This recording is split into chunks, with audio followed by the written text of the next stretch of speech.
Hello, ഞാനിന്നൊരു അവൽ പായസമാണ് ഉണ്ടാക്കാൻ പോകുന്നത്. വളരെ പെട്ടെന്ന് ഉണ്ടാക്കാവുന്ന അവൽ പായസമാണ്.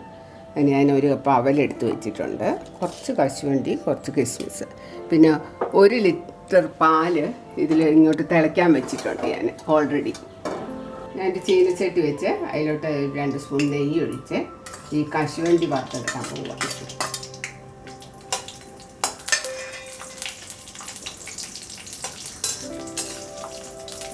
കശുവണ്ടി ചെറിയൊരു മൂപ്പാകുമ്പോഴത്തേക്കും അതിൻ്റെ കൂടെ തന്നെ ഈ കിസ്മിസും കൂടെ അങ്ങ് ചേർക്കും. നമ്മുടെ പാലിവിടെ തിളയ്ക്കാൻ വെച്ച് തിളച്ചിട്ടുണ്ട്. അപ്പോൾ തീ ഒന്ന് കുറച്ച് വെച്ച് ഈ പാലൊന്ന് കുറുകണം, എന്നാലേ രുചി വരത്തുള്ളൂ. ഞാനത് ചെറുതീയിലിട്ടിരിക്കുകയാണ് പാല്. ഇനി നമുക്ക് ഇതേ നെയ്യിൽ തന്നെ നമ്മുടെ അവൽ 1 കപ്പ് അവലായിട്ട് വെച്ചിരിക്കുന്നത് അതൊന്ന് വറക്കാം നല്ലപോലെ ഈ നെയ്യിൽ. അവലിപ്പം നല്ലപോലെ മൂത്തിട്ടുണ്ട്. നമുക്കിനി ഈ അവൽ തിളച്ച് കുറുകിയ പാലിലോട്ടിട്ടാണ് വേവിക്കേണ്ടത്. ഞാൻ ഈ വറുത്ത അവൽ നമ്മുടെ ഈ പാലിലോട്ട് ഇടും. ഇനിയിപ്പം അവൽ നമുക്ക് അവൽ വേഗം വേകും. അവൽ നിങ്ങൾക്ക് വേണേൽ വെറും വെള്ള അവലും എടുക്കാം. ഇത് ഇച്ചിരി പിന്നെ ചുമപ്പരിയുടെ അവലാണ്.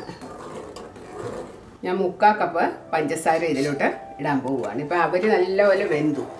അപ്പം ഞാൻ 3/4 കപ്പ്, മധുരം അധികം വേണ്ടാത്തവർ 1/2 കപ്പ് ഇട്ടാലും ആവശ്യാനുസരണം ഇടുക. ഞാനിപ്പോൾ ഇത് 3/4 കപ്പ് ഇടുകയാണ്.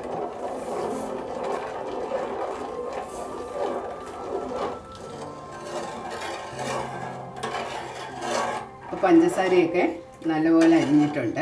ഈ സമയത്ത് ഏലക്ക ഇഷ്ടമുള്ളവർക്ക് ഒരു 2 ഏലക്ക പൊടിച്ച്, അതായത് ഒരു ചെറിയൊരു സ്പൂണ് ഏലക്കാപ്പൊടി ഈ സമയം ചേർക്കാം.